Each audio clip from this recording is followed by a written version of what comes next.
This is Fat Puppy here, and just a few feet from me, about 4 feet over that way, is a major celebrity. Now, it's probably none you never heard of though, and that's why I want to bring you this story.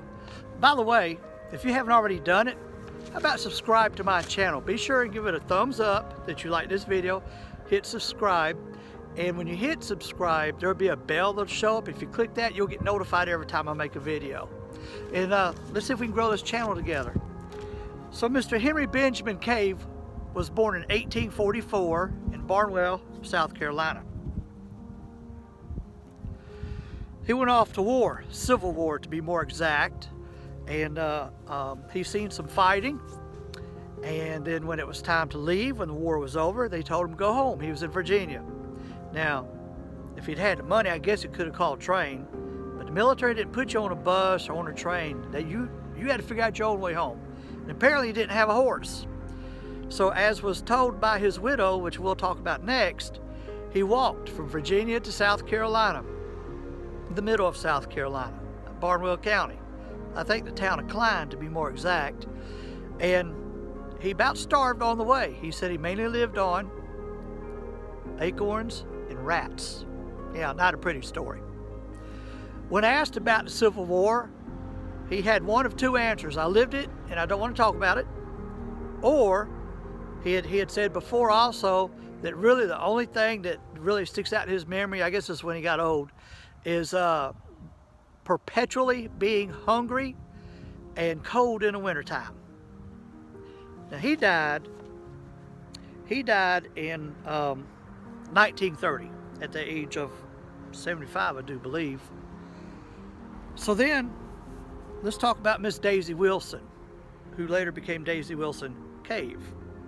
Anyway, she was born in 1891, thereabouts. They're not really sure of her birth date.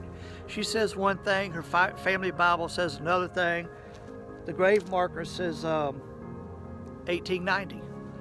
So there's some contention there, and in looking at documents and census reports, whenever she would give her age, it was always different, didn't match the other age. I honestly don't think she knew how old she was, just frankly speaking. And her mother died in childbirth. Now, I don't know if it's her childbirth or maybe another sibling's childbirth. Her mother's name was Jeannie Adams. Her dad's name was Mid Wilson. And he was a police officer, I assume in Barnwell County. And he died when she was 3 years old. The story goes that he was trying to stop a runaway carriage, and he got ran over by horses, trampled, and it killed him. Well, then she, Daisy Wilson, was given to family. She just bounced back and forth between relatives and was in abject poverty most of her young life. Then, when she was in her late 20s, the old veteran, Mr. Henry Benjamin Cave, came to her while she was working in the field and said, "Hey, I need a housekeeper. Would you care to be my live-in housekeeper?" She said, no, that wouldn't be proper. I can't do that. I can't do that.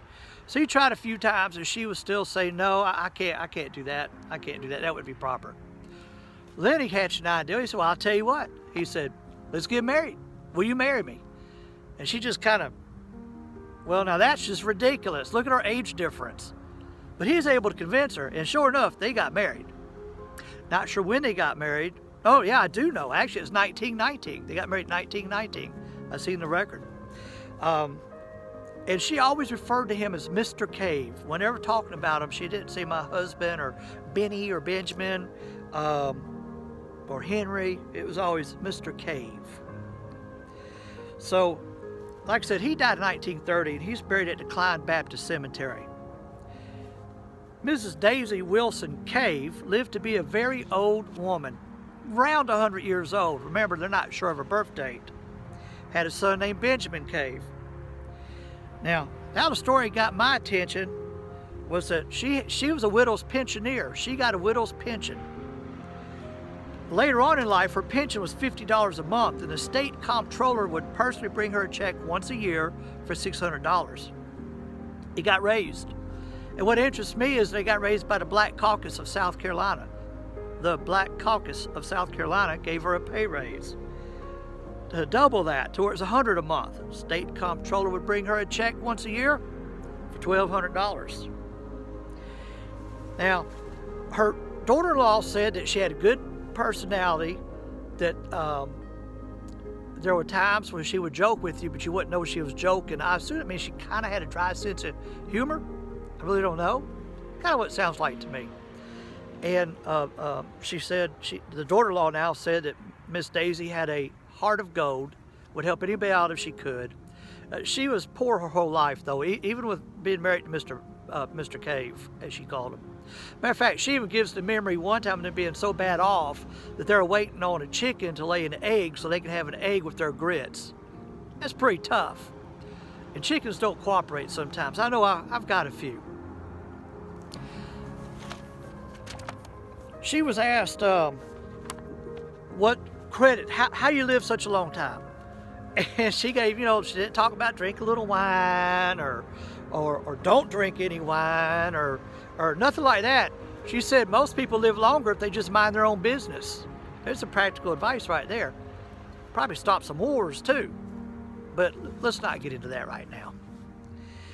And she was buried with full Confederate honors, with a Confederate battle flag placed over her casket by the Sons of the Confederate Veterans, right here in South Carolina, in Sumter, in this graveyard.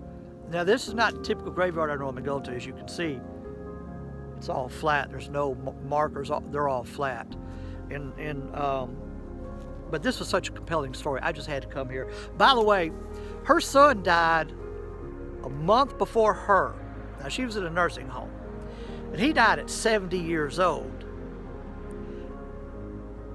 He was a mechanic and a welder, and they had a son, and he was born in 1920 and died in 1990. But anyway, I looked all over the internet. Well, not the internet, but YouTube. Couldn't find a story on this, so I thought I would do one. Mrs. Daisy Wilson Cave, touted as the last Confederate veteran's widow pensioner. I seen it in all the newspapers until she passed away. Well, then someone else said, hey, no, wait a minute. I'm over here. I think it was Georgia, Alabama, and I'm still alive and kicking. So apparently she's not the last. Maybe I'm the last. I don't know how that turned out. She was right. Obviously, Miss Daisy wasn't the last, but she certainly was the last in South Carolina. Now remember, hit the like button, subscribe, ring that bell, and get notified. And until I can get to make my next video, y'all have a pleasant day. Bye-bye.